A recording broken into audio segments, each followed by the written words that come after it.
আসসালামু আলাইকুম রহমতুল্লাহ, welcome back to all in one with Noor. সবাই কেমন আছো? আশা করি তোমরা সবাই ভালো আছো। আমি আলহামদুলিল্লাহ ভালো আছি।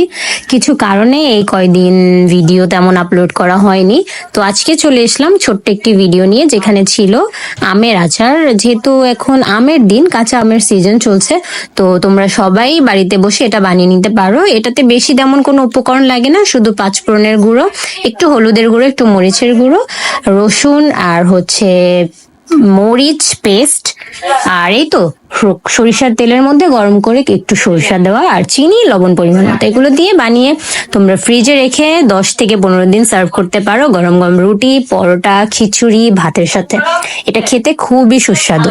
আর সবাই আমার জন্য দোয়া করবে। আর যারা যারা ফেসবুক থেকে দেখছো তারা তারা আমার চ্যানেলটিকে ফলো দিয়ে রাখবে, কমেন্ট করবে। আর যারা যারা ইউটিউব থেকে দেখছো তারা তারা অবশ্যই সাবস্ক্রাইব করে রাখবে। আর কিছু জানার থাকলে বা আমার ভিডিও দেখে তোমাদের কেমন লাগে সেটা আমাকে কমেন্ট বক্সে অবশ্যই জানাবে। সবাই ভালো থেকো, আল্লাহ হাফেজ।